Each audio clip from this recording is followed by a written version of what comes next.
Thank you for being here. We're here from Film Obsessive. I'm Jay Rohr. We've got Scarlet Moreno. Am I pronouncing that correctly? Yes. Yes. So you have this fantastic horror short right now called Velma. Please let us know a little bit about that. Thank you. Well, Velma was my last horror short. Before I have another short currently in post-production, but Velma was the last thing that was sort of let out into the world, and she's about to go public, so we're really excited about that. She's a late 1960s sort of horror thriller with a feminist twist, kind of an examination of what society finds acceptable female behavior and why. So as audiences are getting to see this, because this has been to a couple of film festivals, correct? Yes, she just completed her festival run, and yeah, I've been in the audience with people as they watched, which was really fun. It's really fun to see it programmed at non-horror festivals because of the ending and the sort of twist. They're obviously less expectant of it, so that was really a fun like juxtaposition to see it at horror festivals and non-horror festivals and like hear the audience reactions. Oh yeah, I can totally get that because just leading into it, if I hadn't known from the press materials that I got that this was a horror movie, I wouldn't have realized where it was going, and that would be a fantastic shock, you know. Yeah. Um, so do you feel like audiences are reacting like the way you hope? Like, do people seem to be getting the movie the way you wanted them to? Yeah, I think that's been like such a lovely sort of the feedback you get, right? Like making a film is not always about the end result. It's about the process as much as it is about what happens afterward. And so it's been a journey, and getting to see how it's been received is like really wonderful for me, has been really wonderful for me just because you make your art and it's very, very vulnerable, and you put it out there in the hopes that people will understand what you're trying to say. And I think just from like what audiences have said and what feedback I've gotten personally from people that have seen it, I feel like it is getting its sort of the proper response. Right. Um, you have like a very specific visual aesthetic in your films. Like there's like this 60s, 70s vibe to the films that you've done before. Like well, we've got Velma, obviously, and then there's Phaedra and Viv 1.0. What is it about that look that appeals to you? I mean, is it just the fact that like sometimes it helps with the visual storytelling? Because I mean, like in Viv, it definitely does. Like there's a feel to the character and the story. Same thing with Velma. I guess I'm asking like what about that era interests you like as an artist? How does that filter in? So I've always been super interested and in love with the sort of 60s and 70s aesthetic. And what, can you give me 1 second? Sure.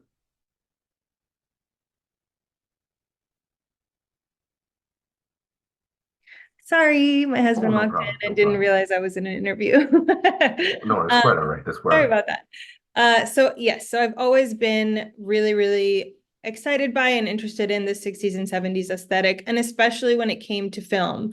And some of my favorite horror films and films in general are from that era. I love Valley of the Dolls. I love Suspiria by Dario Argento, which was a big influence on Phaedra.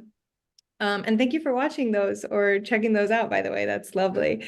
And I think that the reason I'm drawn to those also is because, or drawn to just having a very specific aesthetic world, is because I love to tell dark, difficult stories in very beautiful worlds. So I like that juxtaposition. I like having this gorgeousness surrounding my characters. Meanwhile, their inner worlds might be something totally different.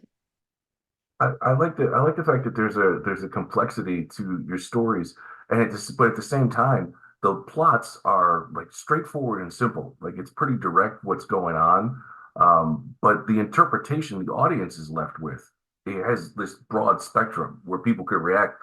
Like I was thinking about Viv earlier today. Was at the grocery, it just popped into my head for some reason, and I was just like, it suddenly dawned on me that like you could interpret it as like she's like this automaton that's been left behind on like another planet, as far as we know.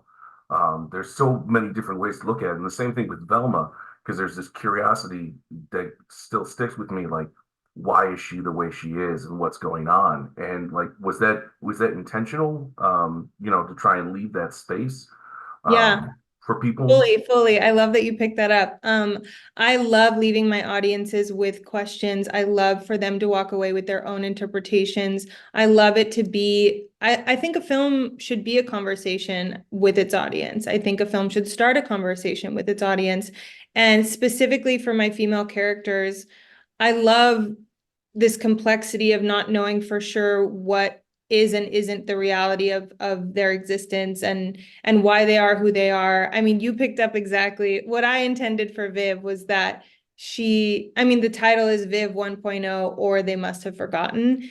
And so she was created as this like ideal woman, as this like fembot. We don't know if she was created by other life forms or if she was created by humans, but she was left behind or discarded because she was not perfect. She's clearly dysfunctional. So that was a big sort of theme in Viv. And with Velma, same, I wanted the audience to have their own interpretation of why she is who she is. I give breadcrumbs, of course, with the narrative and the dialogue, but I think it's important that audiences realize and remember that female characters are complex and just as complex as any other character. And I love not putting them in boxes and not having them be just one thing. Yeah, it's definitely there. Like I like the fact that you trust your audience to have the brains and the wits to react to the material you're presenting instead of just spoon feeding stuff to them. Right. And And I think that's like a really important lesson as a filmmaker is to trust your audience and trust that they're going to what pick up what you're laying down, if you will. and to that end, you have a lot of really great visual stylization, especially in this short in Velma. Um, like for instance, I really liked how like the male characters are not always in frame or they're out of focus, and it adds like this sort of poetic element to the visual aspect. So, was that the aim to tell the story with as much visual stylization as possible? Yes, 100%. I wanted Velma to be a visual story and a visual poem. I think it's so powerful to tell a story with like less words, I guess, and more action and show don't tell kind of. I think definitely the men being out of focus or literally not the focus was like very intentional. My cinematographer, Justin Moore, is incredible, and he had a huge hand in how we progressed the story with the visuals. Yeah, the production design on is absolutely fantastic. I think you've won some. The film has won some awards in that regard. You've won several awards for this film, in fact, at the festivals that you've been to. Um, when that was all coming together, was that an easy process? Did your production designer see your vision through the script, or did you have to have a bunch of like sessions where you sat down and sort of held hands and guided people? No, so basically my that location was already decorated like that. So I found the location and I walked in and I was like, this is Viv's house. Like I'm sorry, this is Viv. This is Velma's house. Like this is it. And I think it was this like beautiful gift from the universe that I was given this location. And of course, our set designer, Charlotte Wollstonecroft, was wonderful. And she really picked up my vision for the food and like the way I wanted that to look. My costume designer, Shanae Leindecker, is one of my she's basically my sister. We grew up together and she costume designs all of my films. So she like we kind of share a brain too in that way. So like there wasn't much that I had to over explain. It was sort of like this is a Scarlettini film and like that's what you get from these films, which is really fun and I love building my worlds and I love having such a strong point of view when it comes to aesthetics because I think part of my work is like to put beautiful things into the world and tell complex stories at the same time. So I think that's kind of why I lean that way. Well, it works very well with the stories that you're telling, and it's definitely something distinct. You know, it stands out on its own. Um, I may also just be on the same vibe because I like that aesthetic myself. But it, it, if I may ask, in an interview, you once referred to things like art, music, and film helping you feel quote unconventionally sexy. With that in mind, do you like hope your work extends that feeling to others? Yes, I think that Velma specifically deals with sex and sexuality in a very clear way. And I think that, women have always been given or put upon these ideas and ideals when it comes to sex and sexuality of how to be, how to look, how to present. And I like for my characters to present however they want to. And a lot of times for me, that is very, very hyper feminine, hypersexual. And I think there's like power in that. And yeah, I think unconventionally sexy is like the perfect. I think that interview's from a long time ago, but I don't remember saying that, but I now that you said it, I do sort of I'm picking up those snippets. But yeah, I think that that's absolutely affects my work and is a big part of my work is sex and sexuality and femininity and how those things are intertwined and picked up by society. In that respect, then, is it safe to say that you put something of yourself into your projects? Like you know, you're drawing from your own personal experiences, of course, you know, like write what you know and that kind of thing. But like, do you identify with the characters that you're creating? And if so, like what part of you is in this story? Absolutely. I think that these characters are obviously they're so hyper stylized and so specific, but they are extensions of me in that they are born within me, right? So there must be something that is connected to me and who I am. And I think I've explored, I mean, and not to get too deep, but I think I've made films, for 10 years. I made Viv in 2013, so over 10 years. And I think these characters, when I go and look back at them, were each an exploration of parts of me and things that I felt, you know, maybe I grew up hearing or learning that I needed to unlearn, and expressions of rebellion against those things, especially the female experience. I mean, clearly with Viv, I started talking about a fembot who gets discarded because she's not perfect. And then I come full circle to Velma, who is railing against society's views of sex and sexuality and like why those things are deemed so bad for women to explore and identify with. Um, I just lost track of my own thoughts. um, So, what was I going to say? I have notes here, and for some reason, they're not leading me where my brain is trying to go. That's okay. Um, Same. uh, you have so many projects going on. Like you have music, you have a fashion line, you do what am I looking for here? Yeah, music, fashion line that uses the dead stock fabrics, which I think is fantastic. That's Thank you. great. A friend of mine's a costumer, and she thought that was amazing. Um, how do you have the time and energy for all of this? I think creating is like part of me, and I really realized that during COVID when we had the lockdown, I couldn't make films the way that I was or fully wanted to for 2 years. And I started Scarletini Originals, which is my fashion line, and it was just another extension of the same world, right? The same expression. I think when you listen to my music, look at my fashion, watch my films, hopefully, and I'm sort of proud of this, that it's all in the world of Scarletini, right? You know that that's an extension of me and they're all just like parts of me. So I think that the energy that I find to do it is a necessity. It's just like it's part of it's why I'm here.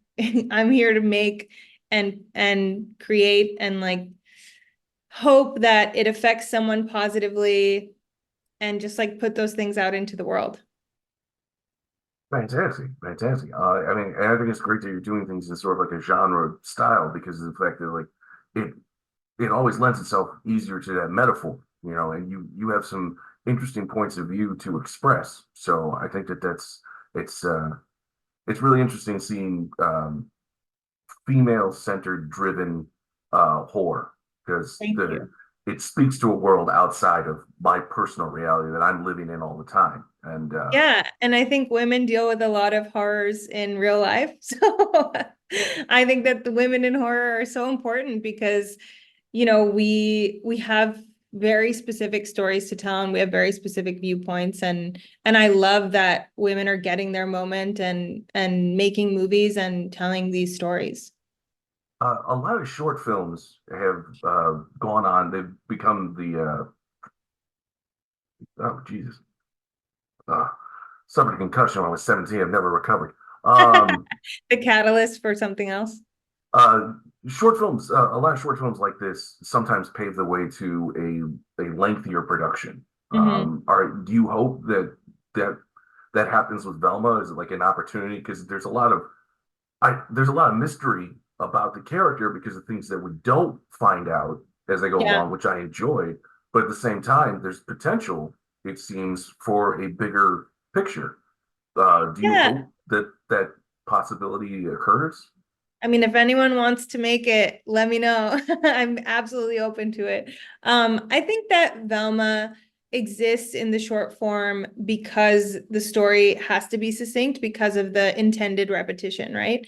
But I think Velma, the character, is super interesting and can be fleshed out and explored in a feature or a show, something like that. I kind of think that it lends itself to a show format because like each episode could be a date or, something like that. But yeah, I'm absolutely open. All of my projects, I'm hopeful become something bigger or, longer or more exploratory. Really fully. I feel very strongly that I could make those things longer and more fleshed out, should the opportunity arise. Well, I hope the opportunity does arise. Me And too. should it, and also considering the fact, like you said, you have another film in production, somewhere thereabouts, and so forth. How does somebody keep track of what you're doing? And oh God, that sounds so creepy. No. How does somebody stay aware of the projects that you're doing and all these other things that you've done? I know you're on Spotify and Instagram, but like is there a website or something so people can stay abreast of? Yeah, I think Instagram is really the most where I'm the most active and sort of post the most and talk the most about what I'm working on. But I have a website, scarletmoreno.com. It has like all of my stuff on there almost to a fault. Someone was like, no one's going to look at every part of your website because there's so much going on. I was like, I don't care. I need to put it out there. I need to let people know it exists. So there is a website, but I think Instagram, Spotify, if you want to listen to Laredo music, that's my music project. And yeah, my website is pretty much where I'm at. Okay, well, I'll make sure to keep the link in the description in the article, however this all gets put together.